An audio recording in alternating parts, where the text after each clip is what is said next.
Welcome to the podcast. Welcome. So this podcast was a different podcast, and now it is this podcast. It is like the phoenix. Yes. It has returned. It has risen from its the hiatus. ashes. Yes. This is a podcast called Mostly Finished Thoughts. My name is Alanna Matty. This is Theo. Hello. I was going to wait and see My if you name were is going to Theo. introduce I'm yourself. very used to this. I'm extremely used to talking like this. As we both sip. What are you drinking? I am drinking Java. Mm. This is just coffee with milk. What are you drinking? I'm also drinking coffee. My coffee has a big R on it. This is R-rated coffee. Yes. It's an oat milk flat white. It was delicious. Wow. Now it is gone. Are you celebrating? I'm absolutely celebrating. It's a big day. It's a big day, I guess. So I got partnered today. Well, I got partnered yesterday, but like yesterday night. So I didn't really say anything at the time. But yeah, yep. It's a thing. I know the feeling. I still can't get over it. What did you, so you got partnered a few weeks ago, right? How long has it been now? 2 or 3 weeks? It's been 3 weeks. Nice. 2 weeks, I guess. Yeah. So On the day, 3 weeks. Wow. Happy 3-week Yes. partner-versary. I feel completely like a new person. Yeah. So what was your reaction? / maybe we should back up farther. What was your like partner journey like? Oh my God. It started off watching you and Richard back in March of last year, thinking, oh, one day I hope I can have like quality like those guys. And then just slowly learning more about Twitch. And then suddenly I had people watching and it felt super weird. Still can't get over the fact people tune in to watch me eat cake and ice cream boats. And then in December, we got the numbers to apply for partner. And I was just, what? Because that doesn't count raids. So 75 people tuned in. And then I thought, okay, this is my new goal. And then I got really caught up in it. So I first applied and I think it took them 4 weeks to respond. And then I got a denial or a rejection whilst I was on stream. Oh, that was rough. Sucks. Yeah. That sucks. So 4 weeks of waiting, and then on the stream I opened it and went, oh, partner app. Rejection. Okay. Oh. So next song is the song. And then I took a long walk and cleared my head. Yeah. And then I realized that it would happen. If it happens, it would happen anyway. So, and not stress out. And then I reapplied, and the same thing happened again. I was stressing out. Constantly checking my inbox. I think I need to replace the F5 button on my keyboard. Constantly going, need to check more. Yeah. But then 3 weeks ago, I came in from lunch with my brother, and I opened my computer, opened up Twitch, and there was a "you have earned partner" thing. And I went, what? Is this like a pre-step to partner? And then I checked my inbox and I went, okay, there's a letter for me. And then I took laps around the apartment. Yeah, that's what you got to do. And my wife was on a voice or a Zoom call with her mother. And I was just running around slapping my thighs, making gorilla sounds. Yes. And then her mother said that apparently Phil has told her mother that my nickname was Tass growing up. Like the Tasmanian devil. Mm-hmm. And she could now see why. Yeah, there you go. So that's my partner story. Nice. Mine sucks.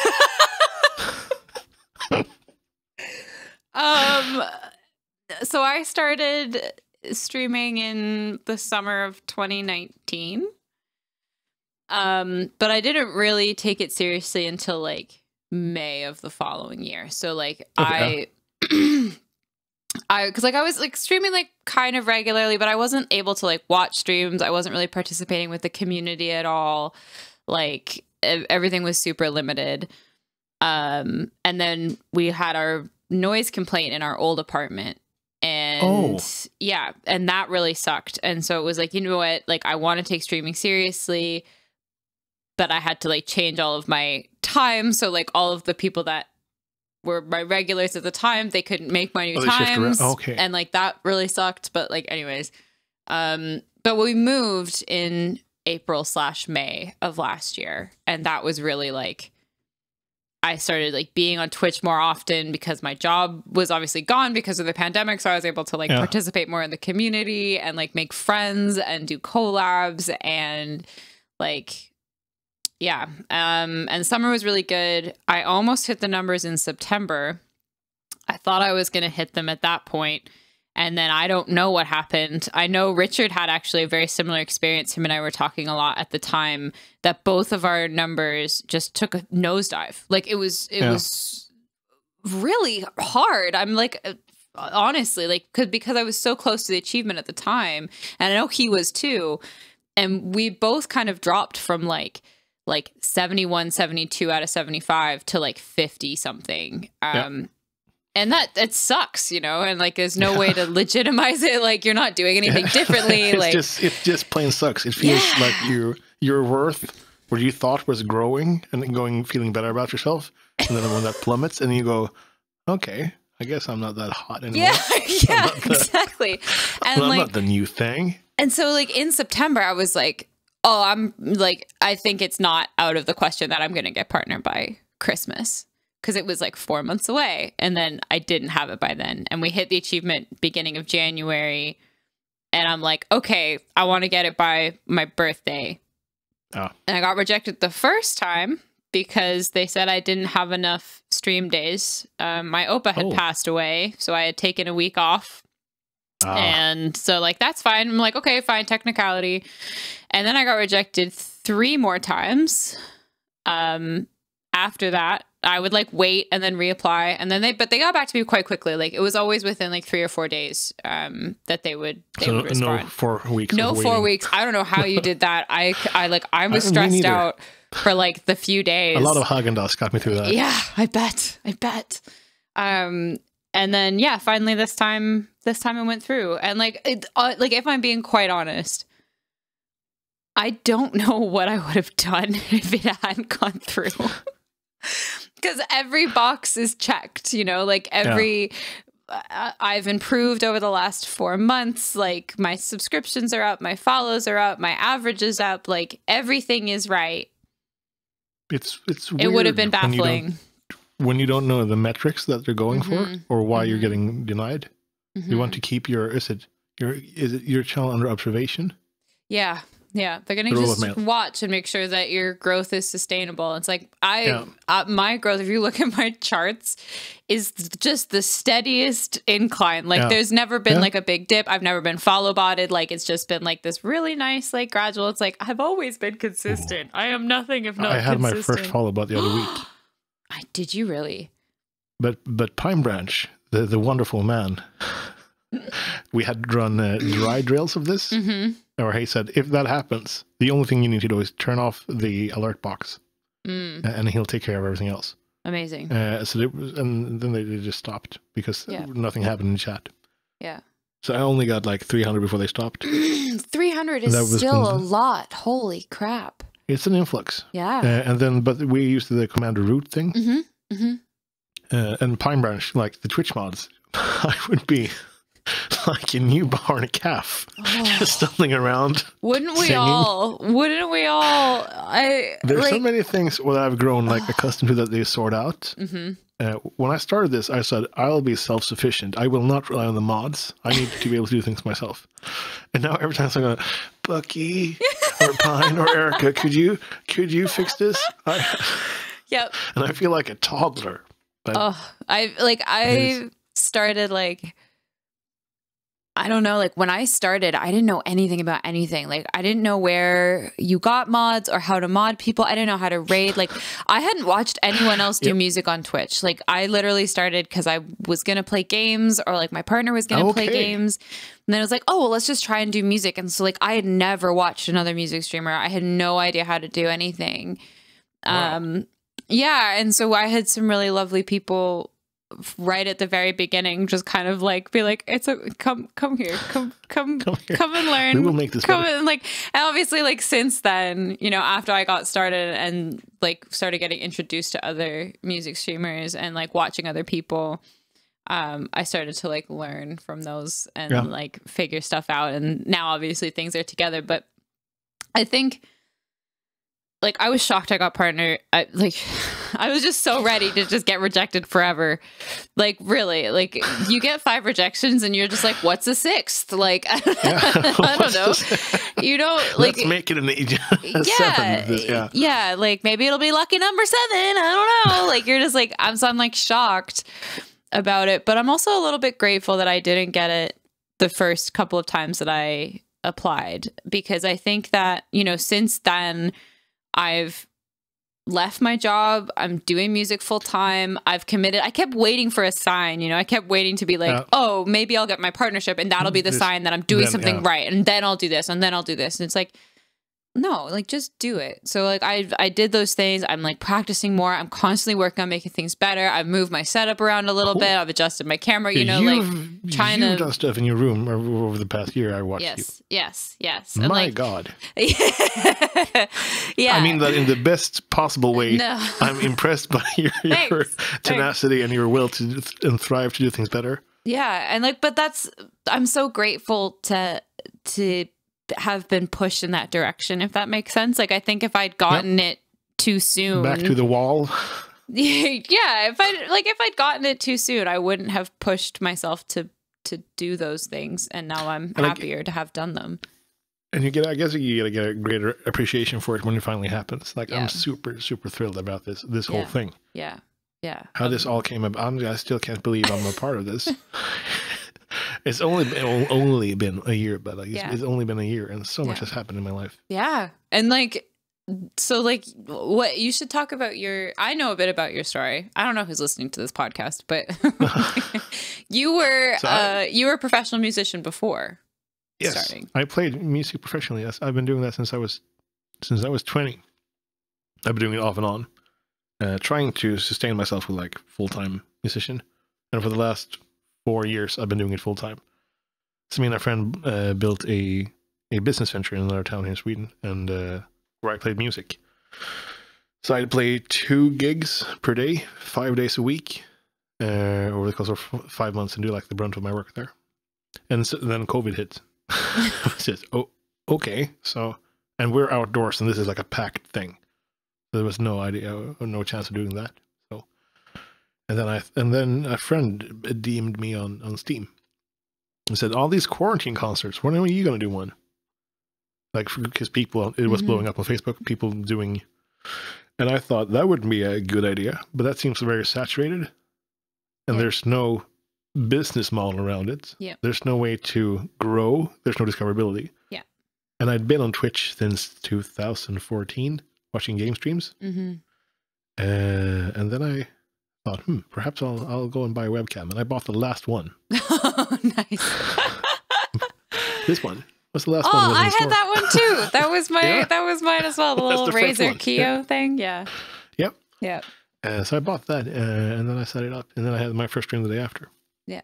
Nice. That's amazing. Yeah, so much fun. And it's always amazing when things just happen. Mm-hmm. It's weird when they just happen so quickly and like naturally feel like, it was a natural development. But looking back, it's how did that happen? When did I go, caution, wind, take it? And then here we are. Yeah, I think it was, like I say that things didn't really like kick off for me until like May of last year. But I think I already knew. I mean, when we had the noise complaint, one of the reasons why it was so devastating is because I knew already at that time, and that was just before the pandemic. Like we had the noise complaint, I want to say like January of 2020. So it was like just before the pandemic hit.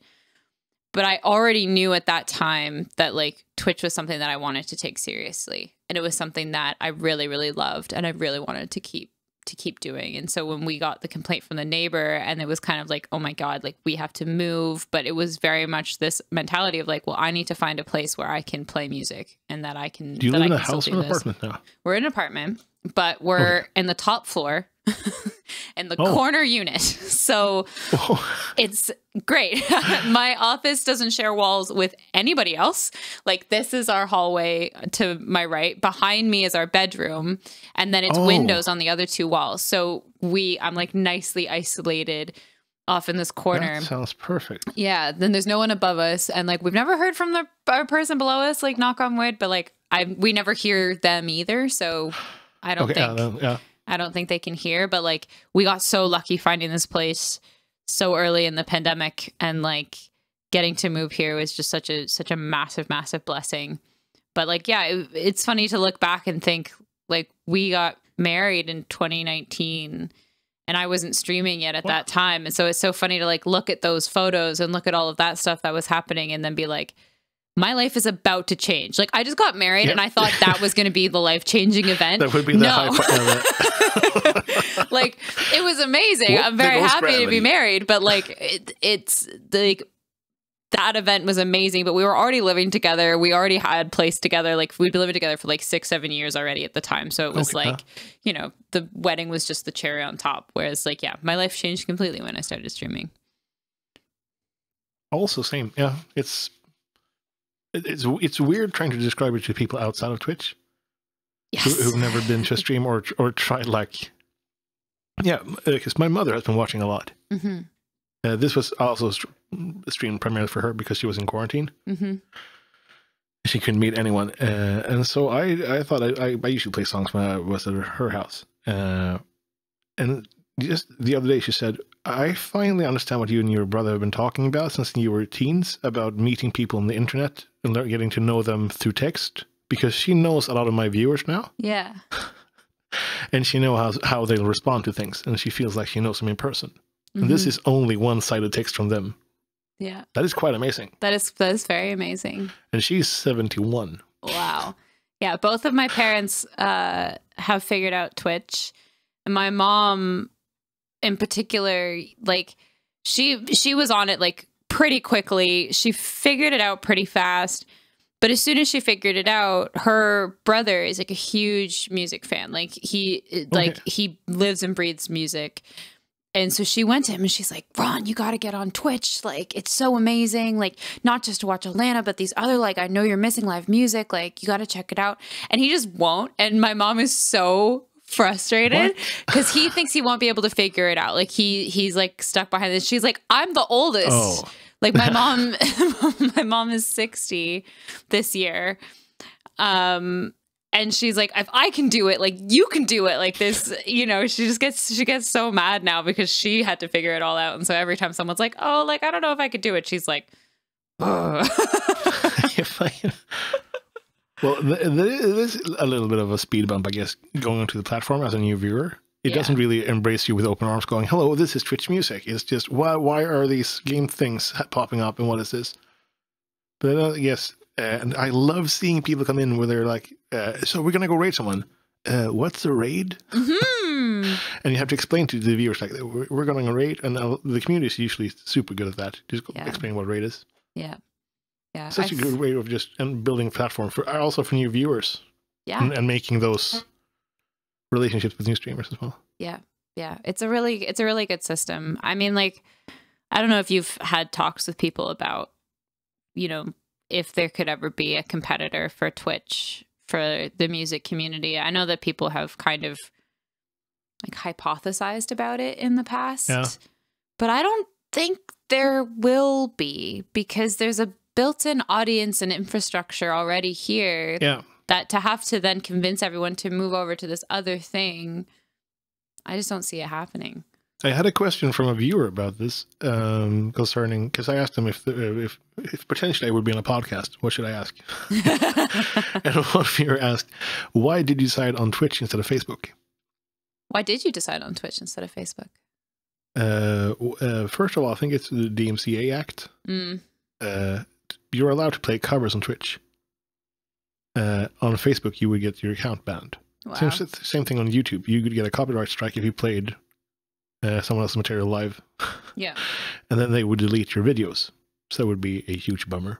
And I was somewhat familiar with Twitch.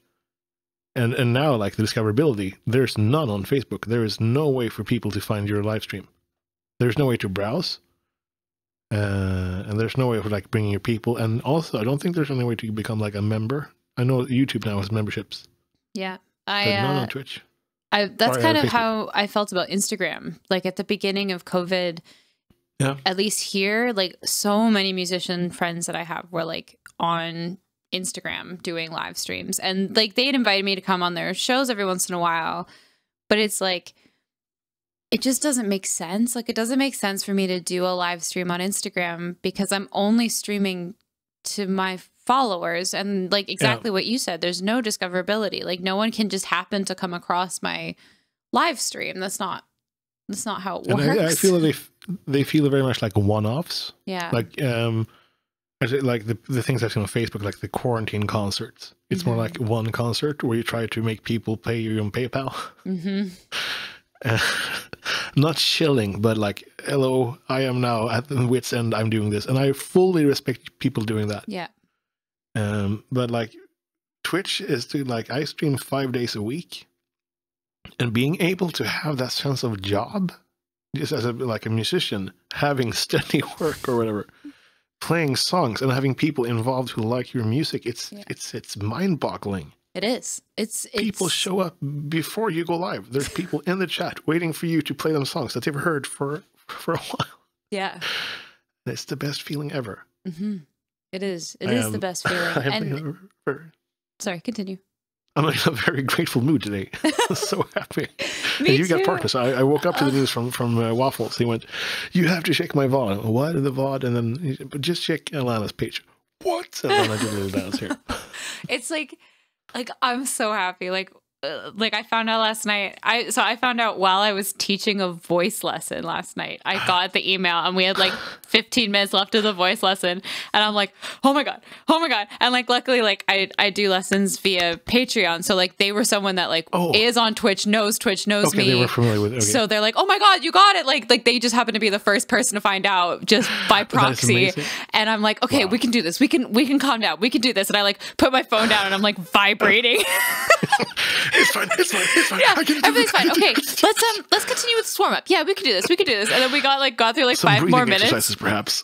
Totally, that's exactly what we did. I'm like, let's focus on breath work, and then we like, which we're doing anyways, like whatever. But like we got to like 10 minutes left, and I'm like, I'm so sorry. Can I tack this on to like your next lesson? Because like I am so not focused. I need to go run around my house.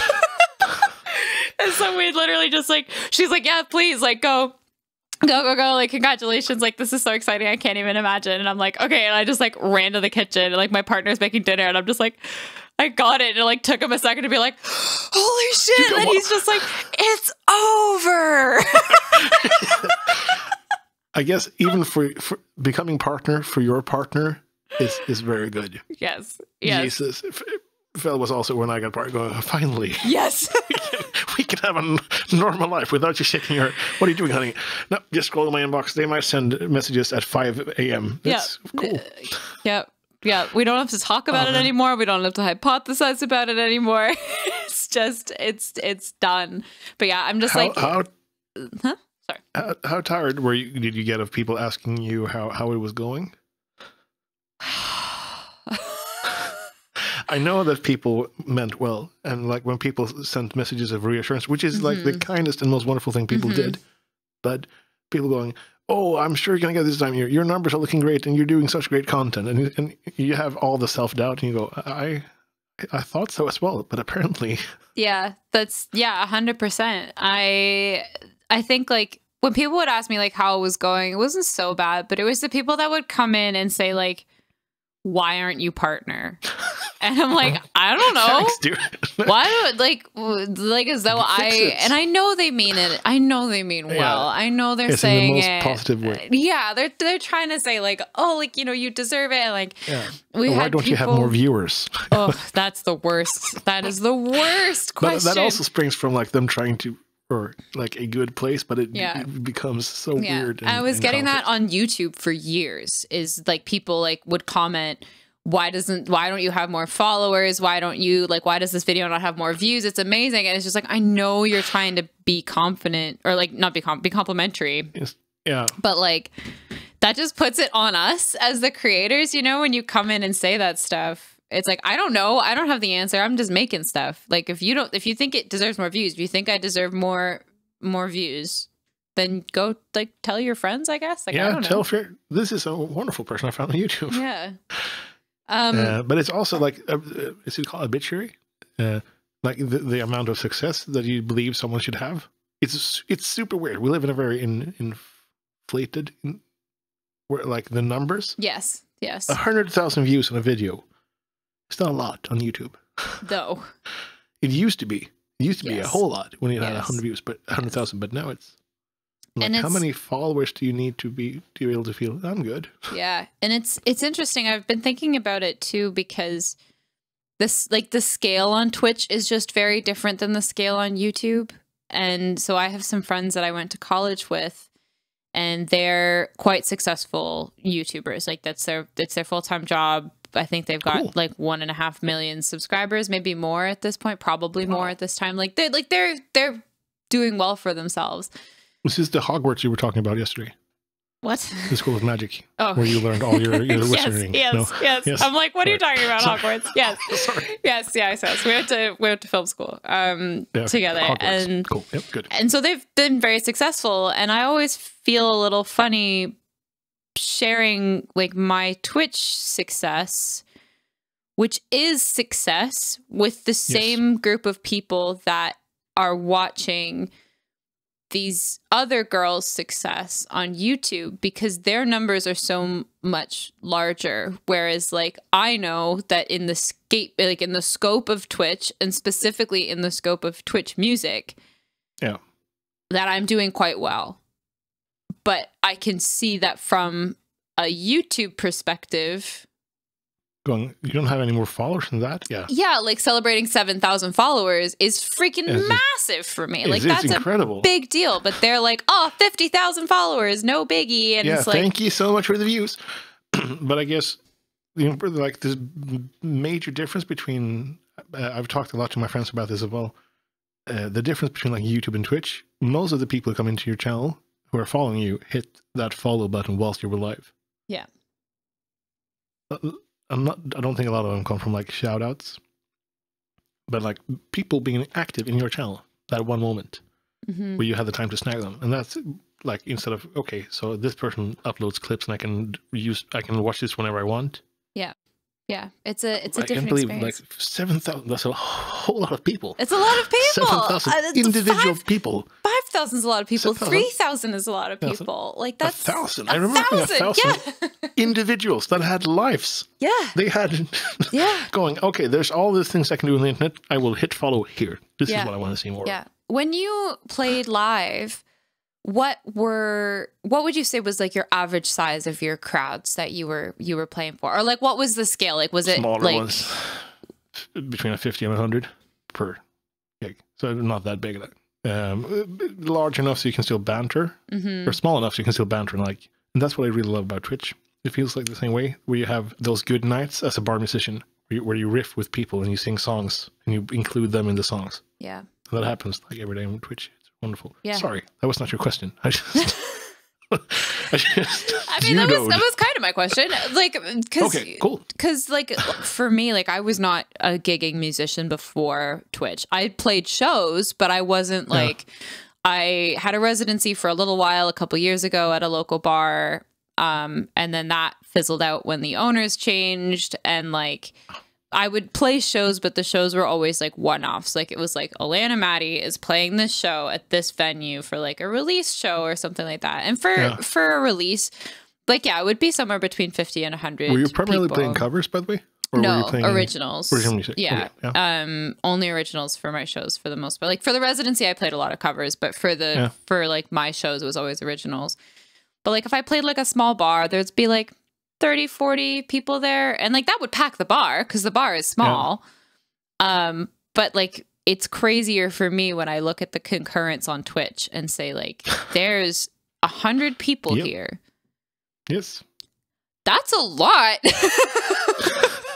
There's a lot of people, Like, especially that's a people lot. who obviously have access to the internet. They Yeah. could be doing whatever they wanted on the internet. Yeah. They could be looking at cat pictures or whatever they wanted to do. Yeah. But they chose to hang out at your place, and it's amazing. I'm so happy. Mm-hmm. Just beyond, like, it's hard to wrap your head around.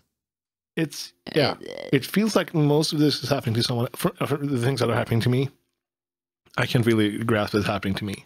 It's happening to someone else. Yeah. The other Theo. Yeah. Yeah. The other one. Uh, Yeah. It's And then one day I'll have to sort through all my impressions of all this. It's just been like one continuous ride since like we're doing this all the time. You don't go. This is not a tour or like a crunch to release an album, or whatever. This is not a project. This is like over time. You do the same things every week almost. Yeah. And it is just like a body of work that just keeps growing, and you can't really step back from it. Do you find like you stream more than I do a week? Do you find that you get stressed out about it? Like what are your, especially pre-partner, did you find that there was like a certain level of stress or anxiety that came with it, or was it generally chill? This has generally been sort of stress-free for me. The only stressful thing has been the partner thing. Mm-hmm. Only thing is when I had struggles with my voice, or like I had a cold, where you go, do I still stream? Yeah. How sick? Like if I were booked for a gig and I had the sniffles, I'd probably still go just because it's work. I need to pay the bills. Yeah. But should I sit with a microphone and go? It won't work the same way. But you also have the extreme luxury of being able to turn off a stream if you can't stream anymore. Yeah. If you can try and you go, okay, it won't work, guys. And then everyone goes, hopefully it's fine. Mm-hmm. No one's mad at you. Yeah. Whereas if you show up to a bar gig and go, I should have canceled. Here I am, and now you don't have a musician. So, but I played a show years ago, and I was so sick. Like, I don't know if you've ever done it where you've like gone to bed one night and you can feel it coming, and you're like, I'm gonna wake up tomorrow and I'm gonna be that's sick. what Phil Collins wrote a song about. Yeah. I can feel it. Yeah. What's about a cold? Yeah, exactly. It wasn't about love or No. whatever that Love song is a was cold. about. Love is a cold. It's a virus. Love is a sickness. It's a song. It's an album I've been working on. It's my quarantine hits. Oh, perfect. I'm excited for that. Pre-save now. Out where you find your music. But yeah, I went to bed. I was like, I'm gonna be sick in the morning. Sure enough, I woke up and I hadn't been that sick in a really long time. But I was like, no, I'm gonna tough through. I've got a show tonight, and like I would have canceled, but there were people coming that didn't normally come out to shows. Like I knew there was a large group coming, so I was like, okay, I cannot cancel. And I went, and I'm like, okay, I had to teach that day because I teach music. And so I'm like, you know what? I'm going to go and teach as well. Like if I can play a show, I can go and teach. And I didn't have a car at the time, so I took public transit. And this is a horror story now that I'm saying it out loud. Yes. In the time of COVID, I was so sick, and I just went and exposed like all of these various people. Like my fever broke while I was at my student's house. Like I had to travel like an hour to get there on public transit. I like had like the shakes on the train, and then taught, and then came home, got all of my gear, and went and played the show. Again, took transit to the show. And like in between songs, I was so congested you could hear it in my voice. While I was singing, it was okay because it's like a different like region of your face. I don't know. You can be like sounding like Phoebe when you talk, and then you can sing. But like I wasn't like all of my friends were there, and they're all drinking. I'm like, I can't drink. Like I'm just drinking tea. Like just so sick. And like sure enough, like got home and just like passed out with a fever. Like it was so. That's the one. It was so bad. I played a gig with 39 degrees fever, like Celsius. I don't know how much that is in Fahrenheit, in freedom units, but It's like I think 37 degrees is not fever. 38 is somewhat feverish, and 39 is like, do not leave this room, sir. Yeah. What's strange is we do, like in Canada, we do Celsius as well. But certain things are in Fahrenheit. So growing up, I had a thermometer. Yes, that's the technical term. Yeah. Layman's term is thermometer. Yeah. You got to get with the times. Thermometer. But it was in Fahrenheit. And now we have one that's in Celsius. And every time I take my temperature, I have to Google what is a Am I sick? fever in Celsius. 37.5 is like the cutoff. Over that, you're running a mild fever. Okay. If that helps. That does help. If I'm better than Google. Oh, I mean, sure. 330, almost, and then a little bit above that will be fever. Perfect. Thanks. There you have a mnemonic. So you played a show at you had a 39 degree and I was sick as a dog before that. I was like.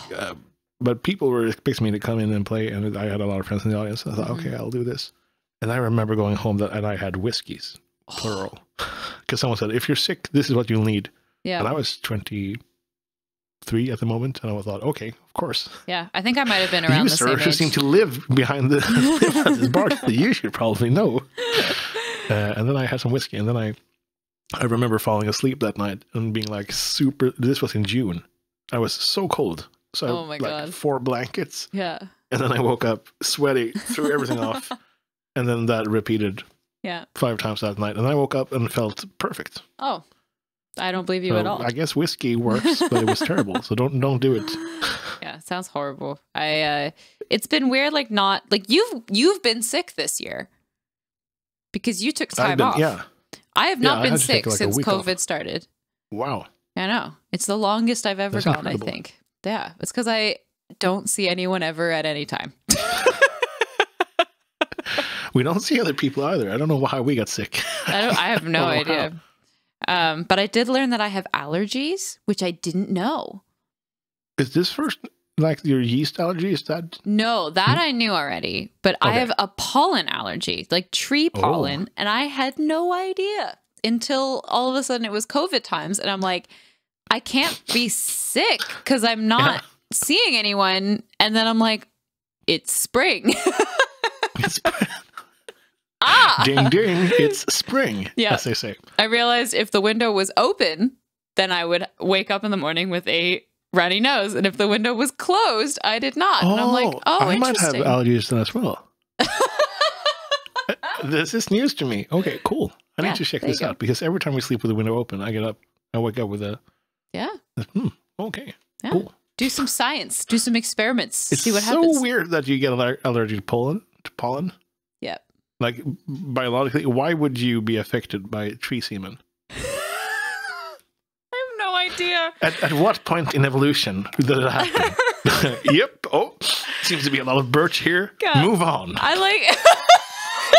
Cannot stay. It is clearly dangerous. This is crawling with pollen. It's like all of our ancestors like lived through and like adapted to like surviving like famine and like all of this stuff, and we're like trees though.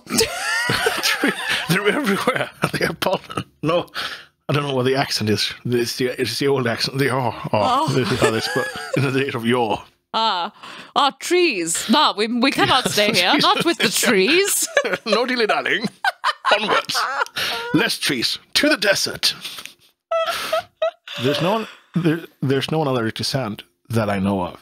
I'm not a doctor, TM, but the TM is important. Otherwise, I wouldn't have taken you seriously when you said that. I hate sand. It's coarse and it gets everywhere. Do you like camping? Are you a camping kind of person? I am I would love to say that I'm a camping guy. But I really enjoy the idea of camping. Mm-hmm. And the few times I've done it, I really loved it. Mm-hmm. But we don't have a car. And we live in the city. But we have plans and ambitions. That one day when we get our driver's license and get a car. Wait, you don't have your driver's license at all? So you not only do not have a car, you also do not have your driver's license. Yes. Fascinating. I mean, no. I am neither able to, I'm not legally allowed to drive yet. Okay. That's interesting. Because like I had my driver's license before I had a car. I got it when I was like 20, 21. Did you live in Toronto? Yes. I was just not wanting to dox you. Are you secretive with where you live? No, but it's only P.O. boxes in Toronto. Yeah, no, I live in Toronto, so it's like we have a really good transit system. People from Toronto don't at me. It's really good. Stop. People like to complain about it, but like as a person that used transit to get everywhere for like over a decade while being sick and infecting the population, like I know. I just need to teach this class. I know. It's like I think the world is going to change now that COVID has been a thing, and people are going to wear masks. Like the fact that I went out when I was sick and I wouldn't have even had a mask or thought about wearing a mask. Like that, I think that's going to be different now. We don't have a mask mandate here. It's really, so and I don't really wear a mask either. But I don't go out either. So. See, it's mandated here, and it's also mandated in the apartment building. So it's not like you don't have to wear them outside, but you have to wear them anywhere inside, and that includes in the public areas of your apartment building. So just for me to leave my house, I have to wear a mask, which is fine. That sounds like a good thing. I'm not mad about it. Yeah. Yeah. It's but I think things are going to change. But yeah, I live in Toronto, so we didn't have to have a car for a really long time. But I wanted to learn how to drive, and I wanted to go on road trips, which would require me to rent a car, which would require me to have a driver's license. Yes. I always just relied on friends. I was the dude who just hung out and kept the driver company. That's not so bad. Yeah, but now I'm old. I'm 33 now, so I should probably get that sorted. And we wanted to move to a house as well. Oh, nice. That's sort of like our next goal. Yeah. I guess everyone's big goal is that, but yeah. When we realized that we need to have, both of us need to have driver's license and like at least one car before that happens. Yes. Because we want to live sort of not off grid, but like we don't want to live in suburbs or have neighbors. So like a house in the country and just being able to go once a week, go shopping. Yeah. Buy strings. Yes, we have a similar goal. We don't want to leave until we can get somewhere that's like pretty remote, or at least just like a really nice property. Like we love living in the city, and I don't think we're gonna leave for like a good amount of time. And like if I could have a house here, great. I would stay here. But it's just impossible. It's impossible to buy a house here. It's impossible to like move. Is it super expensive in Toronto? It's insanely expensive. Like tiny houses go for over $1 million. So wow. Yeah, it's embarrassing, frankly. Yeah. It is somewhat cheap where we live. No, not in this town, but like outside. If you just go like 45 minutes outside the town, it's fine.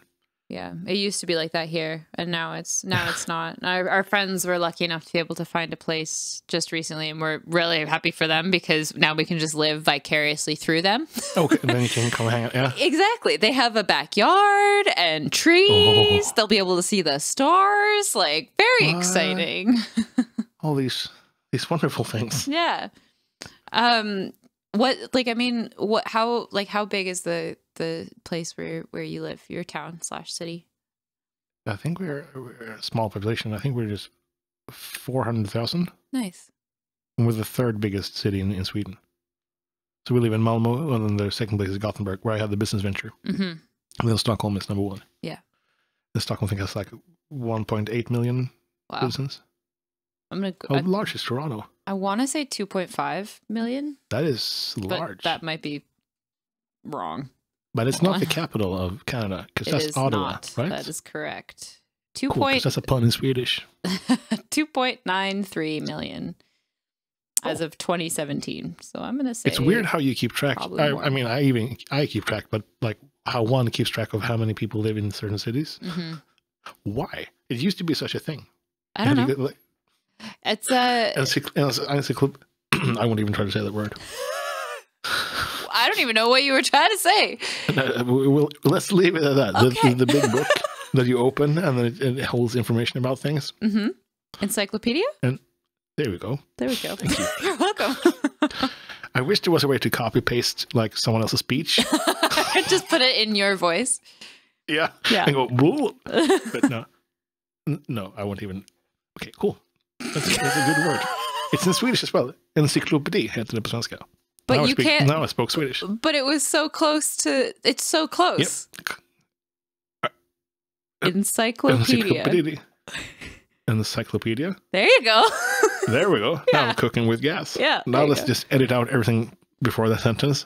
Yeah. We'll just, when you're looking at encyclopedia. yeah. I was about to say, I'll just take that. I'll just cut Yep. your encyclopedia and just put it everywhere in the other places where you were trying to say Yep. it. It's encyclopedia. Oh man. Do you have good internet in Canada in general? Yes. Yeah. Yeah. It's Like quite good infrastructure of. Yeah, it's really good. For the most part. I mean, that would be my biggest fear is getting out of the city and then not having You good now internet. have 1 megabit broadband. Hello? What's it like in Sweden? Super, super good. Yeah. They were our government were early adapters of like broadband technology. Oh, that's amazing. So when we moved to Malmo from the small town I grew up in 2000, we had like, what was it called? A cable modem, like ADSL. Yeah. That was 0.5 megabit, which was like in 2000. So we came from like 28K connection. Yeah. And then in 2003, we had 12 megabits, Oof. which was incredible. Yeah. For all our CS servers and stuff like that. And my brother had things. And when we moved into the apartment I live in now, we lived here for 1.5 years, soon coming up in 2. And I asked the dude who was living here, first of all, can people hear you through the walls? Yeah. Like, can you play music? And he went, no one can hear anything. It's fine. The guy above, you can hear him sometimes. He's a music teacher. So like around Christmas, there's a lot of like carols where he's practicing. And I went, okay, cool. That sounds awesome. Yeah. The dude plays everything. Wow. He plays stand-up little double bass. Yep. He plays flutes, plural. So in different keys and different settings. Okay. He also has a gypsy jazz band that practices in the apartment on Sundays at 9 p.m. Wow. It's amazing. And you can hear every note. But at least hopefully the people are used to music. Yeah, at least like he can't complain about you because you could so easily be like, dude. Yeah, this is like what's it called? The pact for mutual destruction. No one complains about the other one. Yeah, exactly. Because I sit here for like between 1 p.m. and 4 p.m. and then sit and scream. And I have no idea how loud it is to the other neighbors. Mm-hmm. Hopefully it isn't too loud. And if you're listening, I am very sorry. At me, and I will buy you treats. We just got new neighbors across the hall from us. And we didn't have a relationship with our old neighbors, so I dropped a note and a bottle of wine off at their door after they moved in. And I was like, welcome to the building. Here's my phone number. If you ever have an emergency, brackets, or we're ever too loud, just like text me. And now we've like actually like texted back and forth a bit. And like, if it weren't for COVID, we'd probably like have dinner with them at some point. I imagine we will have dinner with them at some point, but that is wonderful. It was nice to have the opportunity to like start off on a fresh foot, like to be like, hey, if I'm too loud, like tell us, but they've never heard anything and they don't care. So cool. Yeah. I haven't dared ask my neighbors about whenever I meet in the hall. Yeah. It's better not the to man know. who lives in my bookshelf. Mm-hmm. He's been hello, sir, if you're listening. I appreciate.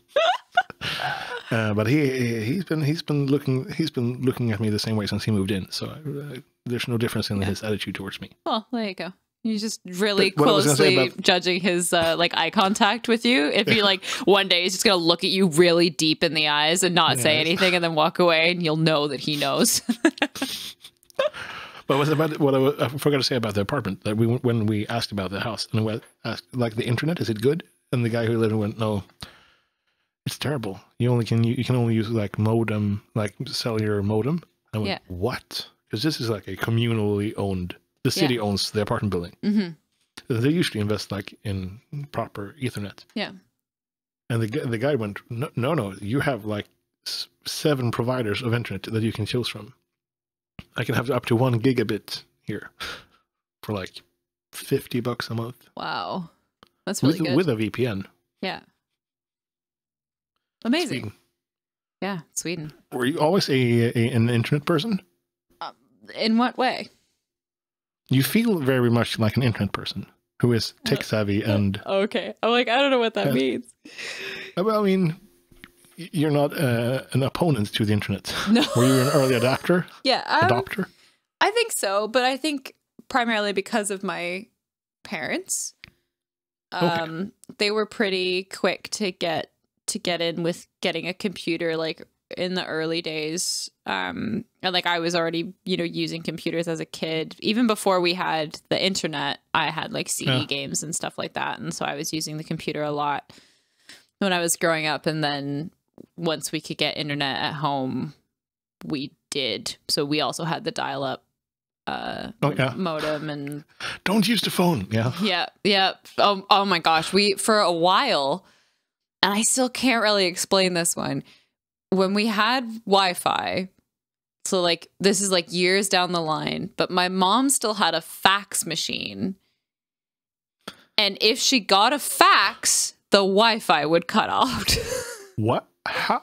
I don't know, but the worst part is that I used Probably to play just protesting against old technology and going, no, I won't stand for this. You need your fax. So I used to play a lot of World of Warcraft as a teen. Yes. And we'd be like doing a raid with like 10 and or 25 people, and I am either the tank or the healer. And then all of a sudden, my mom would get a fax. And we'd lose internet. And then like I would obviously like get logged out, have to come back in, and I come back in and everyone would be like, what happened? I'd be like, oh, sorry, my mom got a fax. And everyone's like, what? Sorry. Like it's the only way I could explain it, like because that was what was happening, and like I couldn't stop it from happening. Like my mom works from home, she's like runs her own business, so it's like I can't like she needed her fax. She needs her fax machine. Like I don't know. Did you also have things in Canada with like you had? We in Sweden had night tax, and like a night fee that was lower if you used a phone or the internet or after like 8 p.m. It was cheaper. No, but we do have that for electricity and water. So because people would always like do their laundry at like the same time. Oh, okay. So like the water. Okay. So they wanted to like, in order to like keep like make sure that everyone had enough or what, I don't know. So there's like different times when it's cheaper to do laundry. Wow.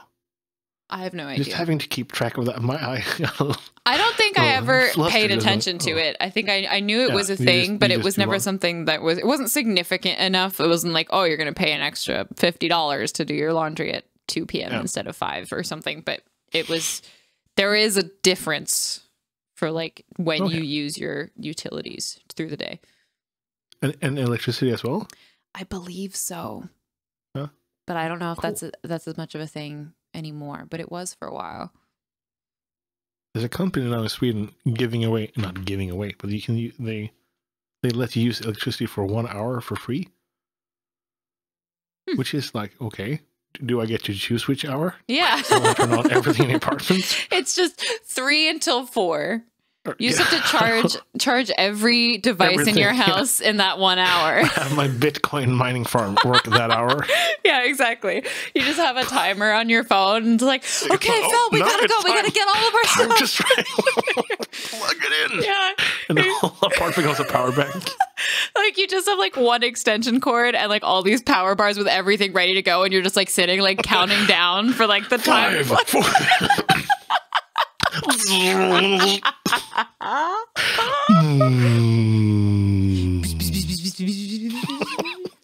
I don't know why that is the first place my mind went to when I saw the commercial. Like, okay, so 1 hour free electricity. What would I do? Power banks. Well, it is kind of a ridiculous thing, like to say like you get 1 hour free. And I bet it's like overnight. I bet that they pick the cheapest hour, and then it's like when you buy things on sale and it's like buy one get one free, but the one always has to be you get the cheaper one free. Yeah. You know what I mean? The terrible one. Yeah, yeah. The worst, the one you were okay to pay for. By the way, I have a question as well. Yes. From my dear mother, who wanted, because she was very excited that I was going to talk with Alanna Matty. Oh. And she was very happy today that you got partnered. I texted her and she got very happy. That's so and she said that she was outraged that it would take them this far to partner such a wonderful person. But she asked if it doesn't get tedious streaming as much as we do, or if we get bored with singing the same song. Do you get bored of singing the same songs? I haven't yet, but it depends on the song, I think. Like, I don't know about you, but like there are definitely songs on my list that I don't like as much as other songs. Yep. You have your favorites, yeah? Yeah. And so when I don't mind singing the songs that I enjoy singing over and over and over again. That doesn't bother me at all. But it's the ones that are like, I don't know, maybe the crowd pleasers, but that I don't think I do as good of a job on. And so like those ones, I'm like, I don't want to play Hotel California again. You know, like I know I do a fine job of it, but I'm bored of it. But then I usually try to find a different way to do it, you know, like because I do a lot of looping and stuff like that. It's like, okay, maybe I'll... Oh my God, you're looping. Maybe I'll make a loop of it. We'll do it a cappella. We'll do it, you know, with a different instrument. Like, and so like it stops it from being as tedious. Yourself, yeah. So like, I don't know. So yes, it's a terrible answer. Yes and no. Yeah, but that's good. Yeah. What about for you? My mom used to work in the theater. Oh yeah. The performing arts. Oh. She was a she had a brief period where she was on stage. Mm-hmm. And she said it never got boring doing the same play because it was always different because you were riffing with the other actors. Yes. And there was always a new audience. And on Twitch, you never know. It's like a box of chocolate. No. You never know what you're gonna get.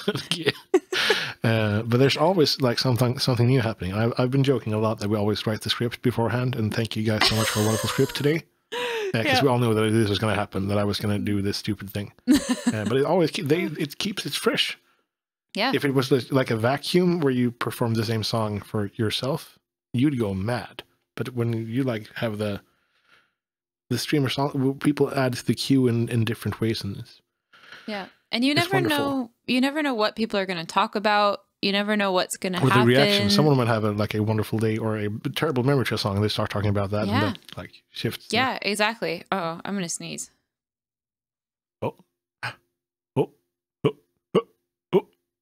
my God. Pressure's on. It didn't happen. Okay. Maybe it'll sneak up on me. I'm trying to like look at the light, but it's not working. Are you one of those? Oh, yeah. One of those? Oh, I'm one of those. I'm also one of those who... This is pollen. Yeah. The things that would kill you. Sunlight makes you sneeze. Sunlight and pollen. Trees. It's great. Oh, man. Yeah. We would be great in the wild. Yeah, we would not live. Oh, yeah, we were talking about camping earlier. I had a reason to talk about camping. Don't make a sound. There's a lion.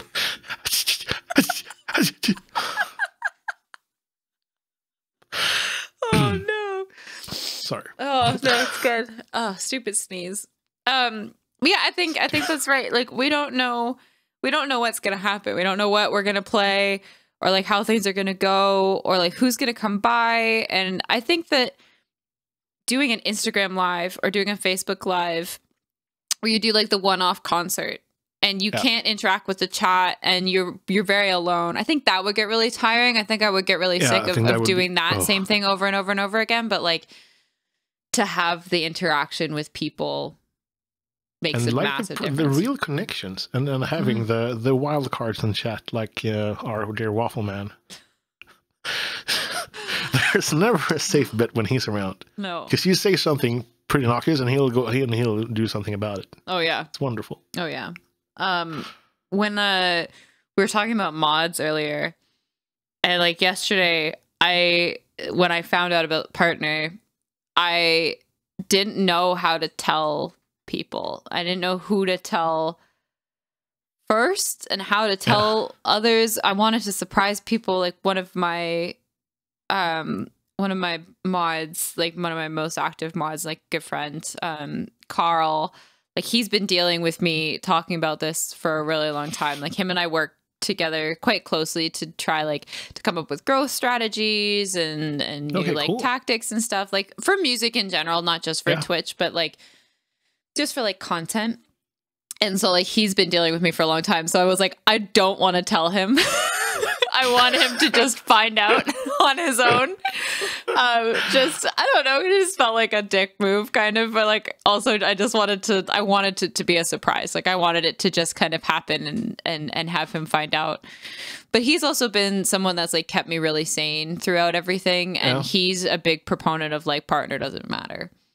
Yeah. And that partners shouldn't dictate how much fun you're having or your growth as a musician, or, you know, your numbers don't matter. And having him this whole time, pretty much like he's been around for most of it, has been so wonderful to have that person that's constantly saying to you like, hey, your value and your worth is not your numbers. And having that reminder is wow. Yeah. Amazing. But I didn't tell him I got partner. Of course. I don't know, why would you? He knows because it got out, but it was it was a waffle funny spilled the moment. beans for me. Oh yeah. Well, he was the one. And he told me I couldn't tell anyone. I know. And I was sitting here all day. And then and I think Pine said that you get partnered. Pine knew. So Pine knew last night. Pine is the one that is a mystery to me. He has his roots and everything. Well, yeah, he does. He's the one that's the mystery to me, because the only place that I announced it was in Egg's stream. Yeah. Because he was streaming and it meant that I could get his facial reaction live, and that's what I wanted. And he has been tweeting about it, and he's been so angry like on my behalf. And I'm like, you know what? I want, like, you need to live this with me, because I knew he would be so happy and like relieved. Yeah. So that was the only place I went, and there wasn't a lot of us there. There was might have just checked your profile.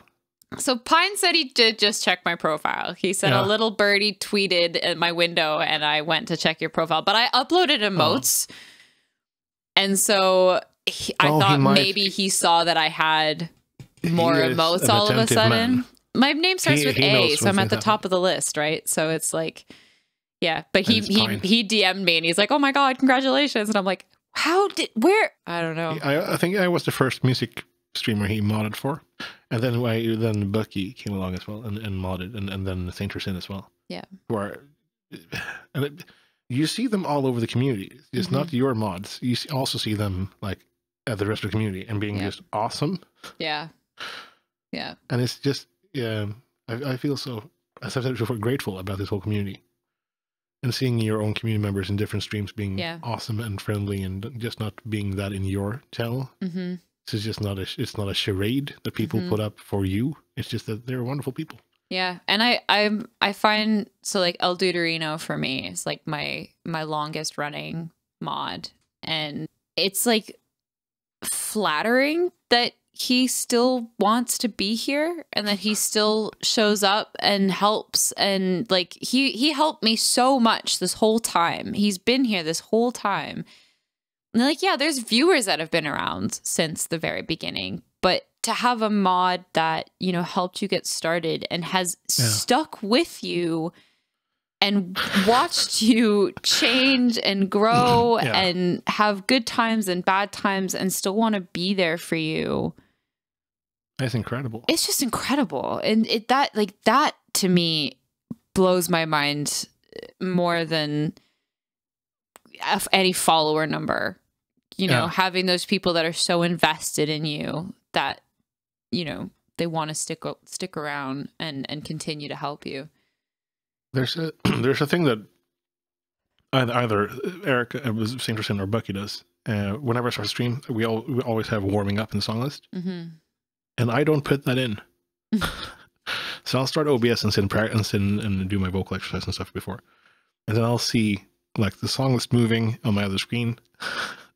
Someone has added warming up, and just like that sense of that someone's in your corner, someone's doing this, like that quality of life, not having to do SRS on and forgetting to turn on the song requests. Someone's just looking out for you. And I don't know how to say thank you even for that. Like how. Yeah, me neither. I like when they put in so much time. So much time. When we hit 6K, you want to, I don't know if you heard what happened. So I had a mod appreciation day. And this is how ridiculous my mods are. So they did a bunch of stuff that was very, very funny. They changed a bunch of my alerts, but like I wanted to play songs for them. Like specifically play their requests. So I'm like, you each get 5 songs, whatever you want. It can be live learns, it can be cool. Whatever. It was the easiest thing that I could think of, right? And then I also gave them editor permissions in Streamlabs so that they could go and like mess up all my emotes and stuff, which they've done, and it's amazing. I've left pretty. I don't think I've taken out. Oh, I took out the burp. They made Follow's burps for a while. It was my burp with a bunch of reverb, so I took that one out. Nice. But other than that, I've left everything else in. But those buggers raised money amongst themselves and donated to me to buy a new motherboard because I needed to replace my motherboard on their mod appreciation day. Mod's got a mod. Like, what are you doing? This is literally the day. The opposite of what that's I wanted about to you. do. But their favorite thing is, making the stream work and making us all happy and see. They knew I was going to be baffled, and I was. Like, it was hilarious. But it's like, freaking leave it to my mods on a day that's supposed to be about me saying thank you to you. Ridiculous. Absolutely ridiculous. There's so many wonderful people in the community. Yeah. Eva is Ivy. Mm-hmm. Oh man. That a rascal. He is a rascal. Truly a rascal. So when Ivy came into my community, he subscribed before he followed. The old. And he was like, I've been listening to you for months and he didn't know I was on Twitch. Someone had shown him one of my songs on Spotify, and he'd been listening to that song for months already. And so he came into the stream, like immediately subscribed and then followed. And I was like, oh my gosh, like this is a lot. And he's like, you have to play this song. I want to hear it live. Yeah. And your rendition of End Up Alone that you did the other day with the loops and just drums. A cappella and drums. That was incredible. I've never done it like that before. That is why I call you a wizard. Oh, thank you. I like it. I can't even begin to grasp like how that happens. I feel like Guitar Monkey. I know how to play songs. I remember lyrics. That's what I do. Do you not have tabs up? Is it just in your brain? Yes. No. It is. But when I worked in Denmark, I worked for an Irish agency, and I was not allowed to bring papers or like iPads to stage. So I had to be standing and sing for 3 hours and not use any papers. My first gig was at a pub for 4 hours, and someone stole my... then I was using chord charts, but there was a very, very heavyset fellow who was also very drunk who decided to steal my binder and walk out. So then I had to play everything from by heart. So I do it from by heart. No one except for you can see my face right now, but I'm just, for the listeners, it is just pure shock and admiration. Because I love storytelling. Yeah. And that is what music for me is ultimately, is like a story.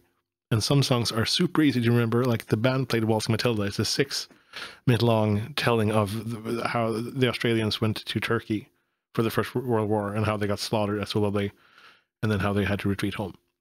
I heard that song twice and I knew all of it. Wow. And then there's songs I've tried listening to. I don't still know all the words to Bad Moon Rising. there's no, like, there's not a proper story. But like when there's proper storytelling, you got me, and then I remember everything about it. There's definitely certain songs that I know all of the words to. But they're mostly songs that I listened to a lot when I was growing up or when I was a teenager, songs that I've listened to over and over again. And I find that those songs, I can still play them without the music. And in fact, even having the music up will throw me. Make you doubt. Yeah. But other songs, like I just don't, I feel like my brain just doesn't bother starting the process of remembering. Yes.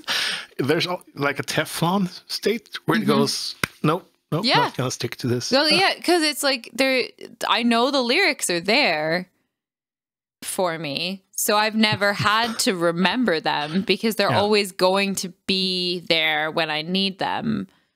But there's certain songs like Valerie by Amy Winehouse, Samson, now Such Great Heights, because I've done it so many times. I can that one I don't look up the music for. Obviously, all of my songs I don't have lyrics or chords up for. Those are the songs I've written, not your songs, but my own songs are the ones I usually struggle with lyric wise. Really? Yeah. That's so strange. Do you? Where I had to go, how did I sing this song? So because you think of music as a story, when you're writing music, do you often go into it wanting to tell a story? Yeah, and then I usually set too high expectations for myself, and I have to, and then I stop. Yeah. Like, I find it easier to write music in third person and telling stories about people. That is like the easiest thing to do. I find that I can sing songs about moments for myself. Yeah. If I'm telling a story, I'll tell it in third person, but it's about me. Yeah. If that makes sense. Yes. But yeah, I don't know, it's a strange thing. Writing music is very weird. It is. I was blessed to have a acquaintance here in town, or a friend here in town, who is from San Francisco originally, and he's been working with a lot of people in LA. He's been working with like Michael Jackson's band and stuff like that, and he's a great like folk singer, storyteller.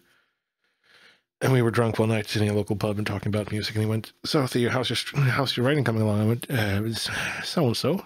And he went, "Because it's just like playing an instrument. It's a craft. You have to keep it up. You have to keep practicing. You have to keep doing it." And at the time, I was not really in the mood to hear that because I had just learned how to play guitar, and I was very hyped about that. Yep. And then going, so I have to learn even more stuff. Aren't we done now? Yeah. Songwriting is something that happens. Now you know how to sing and play music. But no. So now I sit down every day and I try to write a little something. That's in amazing. Ableton. Make a little loop and then write some lyrics and stuff. Yeah, that's amazing. I like when I did that in October for the Songtober. For Songtober? Yeah. And like that was the first time you also published stuff. I did. Yeah. So it was produced, which is incredible. It was a huge challenge. It's the most I've written in a small period of time. And yeah, there's some songs that like aren't that good, but I don't think any of them are like crap, you know? Like there's nothing that's like bad. Like they're not all going to get full releases or whatever, but like I was really proud of myself for even just doing that much writing, because like I used to be one of those people that's like, well, is the moon in the right position in the sky? How's the humidity? Is my like, did I eat enough for dinner? Like, how's my emotional like everything had to be aligned. Yeah. I didn't know what the alignment was, but everything had to be aligned. And then in those moments I could write music. And so it was very inconsistent. It was very like, when the mood strikes, I'll write a song. But like, have you found the formula now? No. The formula is sit down and fucking write a song. That's the formula. It is, yeah. If everyone's listening to this and wondering, how do you do it? You sit down and you do it. Yeah, that's It's like going to the gym. It sucks. Yeah. Up until you get to the gym, and then it's fun. Yeah. But the thought of going to the gym sucks for the first time. Absolutely. You go, oh man, I'm going to be there looking like a buffoon. But then as soon as you're at the gym, you go, okay, I'm just going to do this and then I'm going to get out. It's fine. Yeah. Yeah. I have that it's for like... the same thing with songwriting. I run now. I wouldn't say I'm a runner, but I run. Yeah. And like I did a half marathon and I've done a full marathon. Wow. Like, I don't know. I just did it. Cool.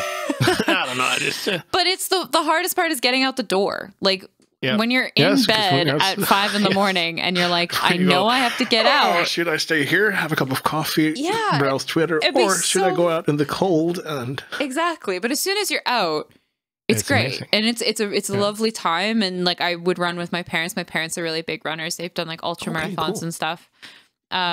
Lovely. Yeah, so they were like hugely inspirational, and like they would have the routes mapped out already, and they have a little group of friends that they run with. So I would just go and run with them, and Oh my God. it was really nice, but really early in the morning. Too early. I started running a few years back or jogging. I'd say I'm not a runner, I'm a jogger. But that really like saved my sanity and meditation, and between meditation and jogging, and just going out and then doing it.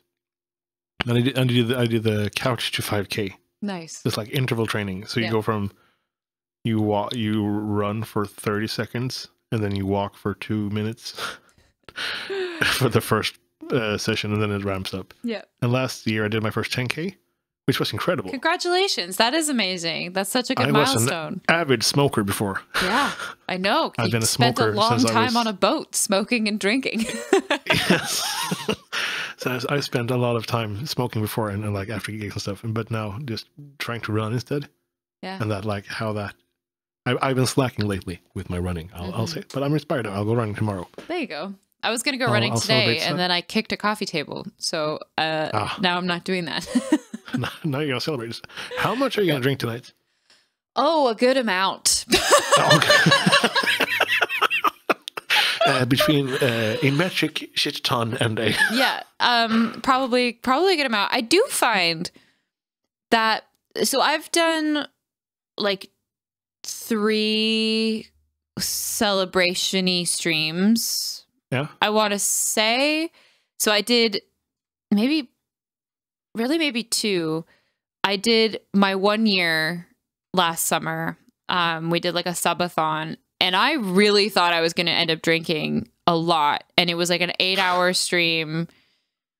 And I think I had like 2 ciders throughout that whole time, because I was so wired from just like, it was such a crazy day. Like I was doing so many challenges. Like it was just, people's generosity was so insane. I was so wired off of that the drinking felt unnecessary, or like I just didn't want it. And then I did that stream with Danny, and I also thought that we would drink a good amount between the 2 of us. Turns out Danny is such a lightweight. God bless that man's soul. And so we both had like 2 cans. He had 2 beers. I had 2 ciders. And that was like over again, another like 8-hour stream, but just didn't feel necessary.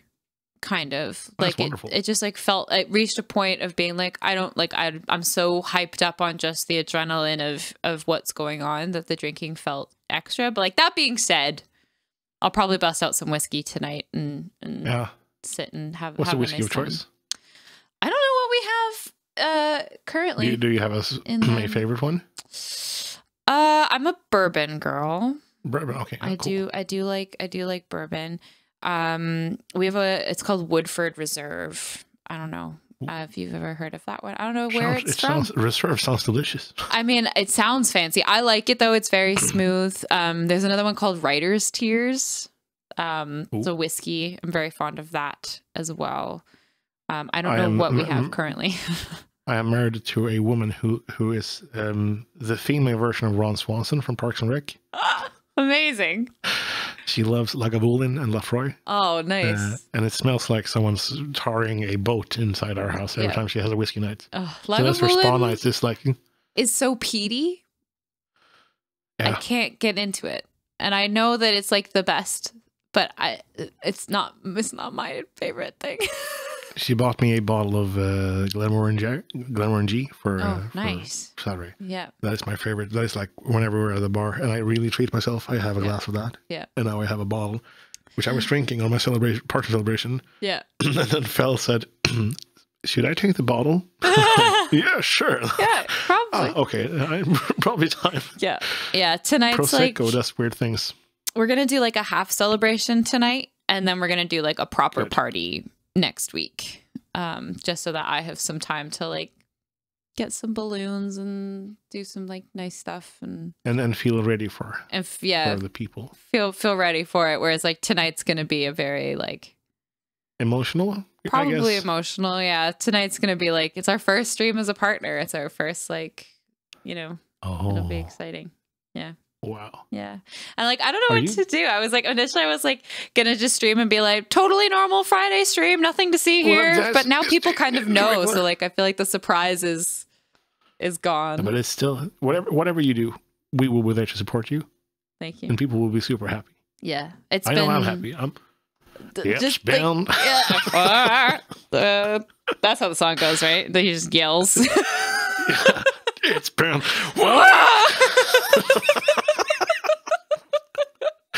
It's the what's his name? DJ Khaled did the remix. Yeah. It's just yelling. Yeah. Yeah. Thank you for being so happy for me.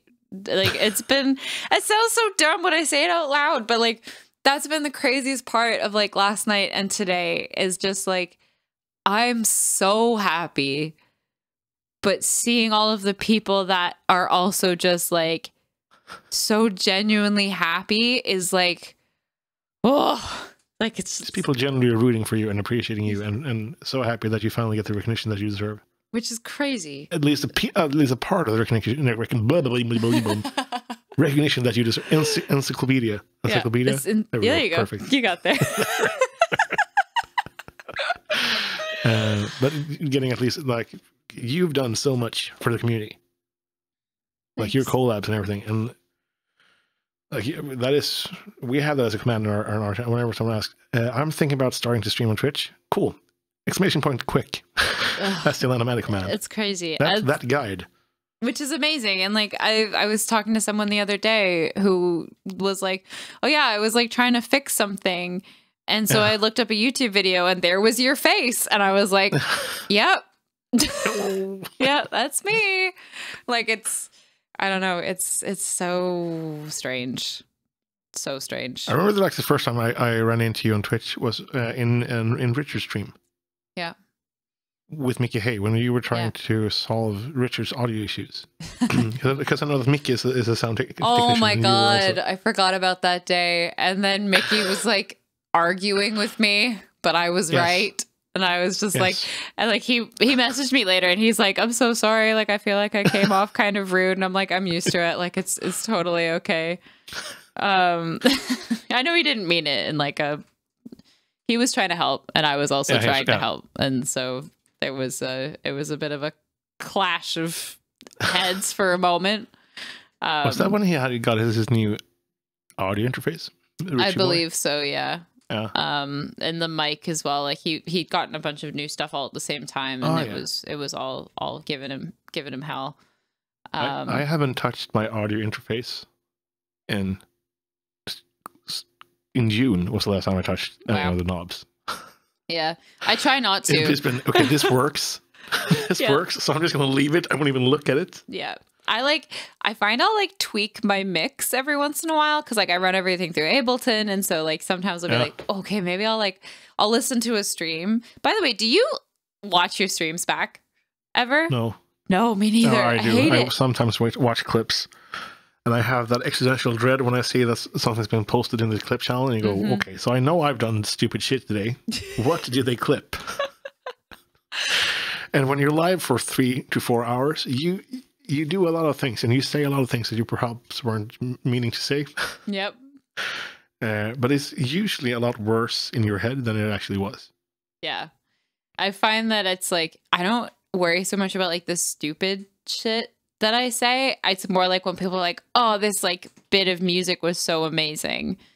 Because I will always be more critical of myself than anyone else will be of me. It's so weird. Yeah. I mean, I'm also the same way where you listen back and you only hear the imperfections where you go, okay, well, I shouldn't have used an in-breath at that point. I should have kept my suspense in the chest and not done the... Yeah, like, oh, you're a little too nasally here. Like, instead of listening to it as someone listening to music, you don't listen to anything else going, okay, they should have done that instead. Yeah. It's weird. Yeah, it is weird. And like, so I won't watch that stuff back, but sometimes I will, and then I'll be like, oh, I should adjust my mix in this way, and so like I'll touch some of that every once in a while, but not often, especially if things are going well. Like if people seem happy, then I'm like, okay, I'm not going to touch anything ever at all ever again. Yeah, this is fine. Yeah. then I'm just someday waiting for my someone new will say computer. something, and then it's like, okay, I gotta change everything. Yep. Then I'm gonna do a whole fresh. I'm getting a new computer Yeah, that my wonderful community paid for, so exciting. which is just mind-boggling. Yeah. So I purchased like a proper computer, and I like a pre-built. It's in the mail today. I just got a mail today before the stream. I got 2 very nice messages today. You got partnered, and my computer's on the way. Very And then I'm going to exciting. install. Now I will be able to loop things in Ableton without having the audio crackle, Yay! and just do stuff, and being able to use more editing software and stuff like that. Yeah, So that's psyched. very exciting. So I'm not looking forward to doing a fresh install of everything in an OBS wise. Are you using Streamlabs OBS or OBS? I'm Studio? using Streamlabs. I went from Streamlabs. I started in Streamlabs, and then I went to OBS because I thought OBS was going to use less CPU, and I was dealing with the crackles and false? everything. But it was kind of the same. But I went back to Streamlabs because they have their chat overlay. I don't know if you've used that. They have that now before. in OBS as well. You can now plug that in with Stream Elements. No, not the overlay. Oh. There's like they have a thing where you can just have the chat on your monitor somewhere with like an opacity background, like Streamlabs? yeah. So you can like, instead of like popping out chat or like having chat beside your video, you can just place it wherever you want, and it'll be on top of all of your other stuff with like This is news. low Okay, cool. opacity. I love it, and like that was what brought I'll me check it back. out. That's what brought me back to using Streamlabs, Okay. is like being able to put the chat somewhere else on my screen. Yeah, Cool. I'll have to look into that. I'm doing the change now to OBS Studio, nice. mostly because Pine has been telling me I should. Also because I'm using Stream Elements to do my new merch, Nice. Yeah. which is incredible. Yes. Congratulations on your plug. merch, by the way. But also, Yeah. perhaps a Plug it. Plug it.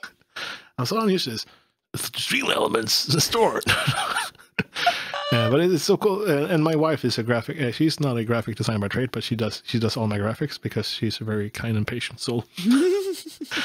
And just having like she snapped a picture of me and then did that as a painting, and that's sort of like drawing my emotes. Yeah. And seeing my face on a mug now is weird.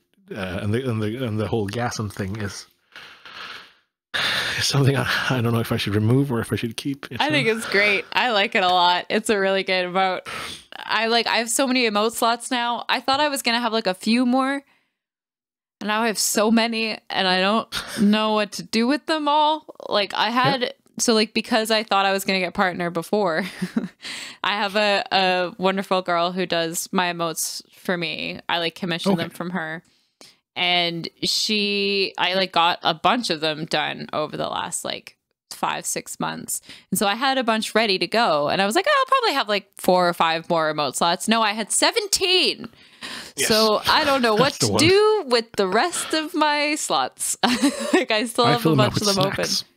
You filled them up with what? Snacks. Nice. Cake and ice cream boats and stuff. Delightful. That's not a bad idea. Yes, that is what I've been associated with. I love that Terrified Joe gave me the nickname the Chubby Swedish Man, and then Eggwolio made an alt account named the Chubby Swedish Man. He did. Yes.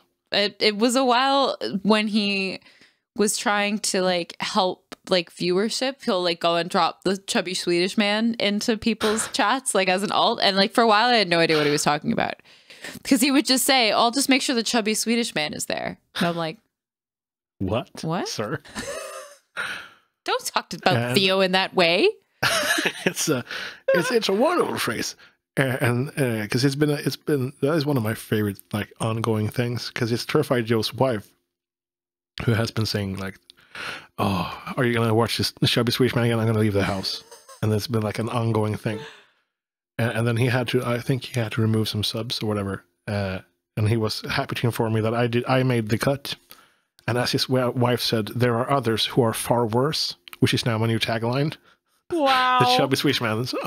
There are others who are far worse. And Well, I'll take it. You've heard my tagline, right? Which comes from Malin. It's pretty okay. No. Yeah. Yeah. Because that was her.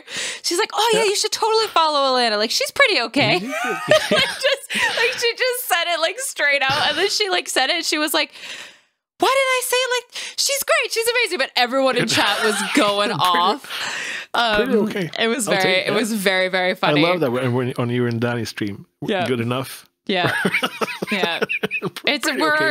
We're all just like very modest, you know. Could be worse. We're good enough. Could be worse. Pretty okay. Yeah. Hey, we'll get there. We should probably wrap up because it's been an hour and 30 minutes. Sorry. This was wonderful. I like that we were like, I mean, I wasn't really worried, but it was more like, oh, what are we going to talk about? What's going to happen? And we've literally just been shooting the shit for an hour and a half. Hopefully there are salvageable things here, like an encyclopedia. Yeah. That was pretty good. Pretty close. You know, you're the wizard. You can just the perfect pronunciation. You get in there. Yeah, we'll figure it out. We'll get it released. I thought that something would be nice. So the thing that I do at the end of my cozy collabs is always to have a moment of gratitude. And I always ask for 3 things, but I figure maybe for the podcast we should just do 1. But like, what is one thing that you are grateful for today? I am grateful I get to be a part of this as a whole, like my whole new life of being a content creator and being able to talk with someone I've admired for a long time and just sitting down and talking to someone. Aww. I'm super grateful about this. Yeah, I was going to say the same thing. I think that's fair for our first episode. Like, I'm grateful that you reached out to me about it because it was like kind of an offhand comment, and then Theo just like slides into my DMs. He's like, "So I heard you say the word podcast. What was the context? Are you interested?" And I was like, because I really enjoyed the cozy collab. Me too. And making street elephants a horse thing and the whole thing. It was such a weird night, a wonderful night. Yeah, it was. I feel like that's got to be. I decided not to wear pants on stream. That's gonna be the title of this first comeback podcast. Make street elephants a horse thing. The people that get it, and everyone else will figure it out. Yeah, it's when they see the street elephants. Yeah, and when it's become a horse thing, they'll go, okay. Yeah, of course. Yeah, it'll be perfect. All right, it's so amazing. Obvious all along. I don't know how to end. This is.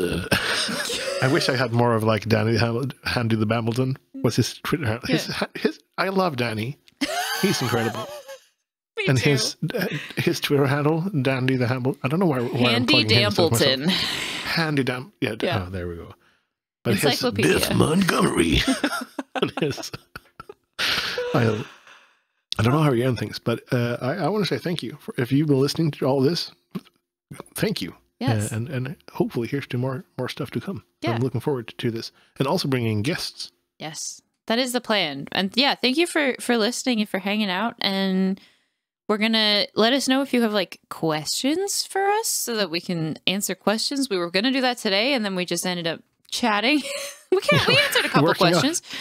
But like, let us know if there's stuff that you want us to talk about and we will consider it. Yes.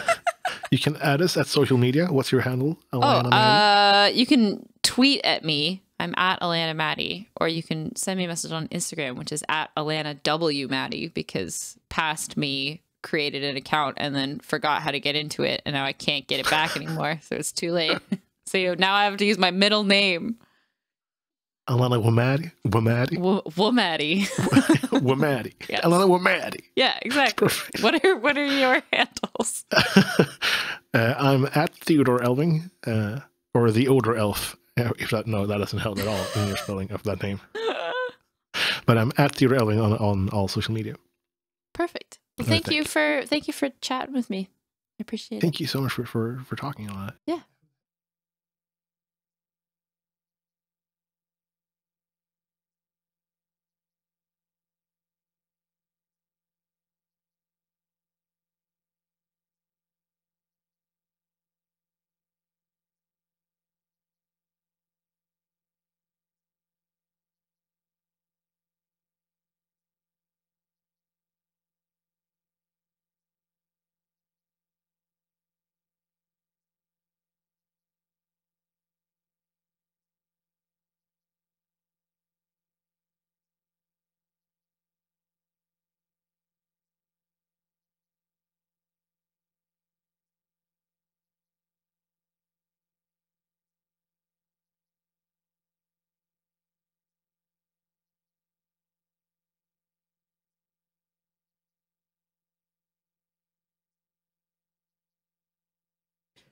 Goodbye.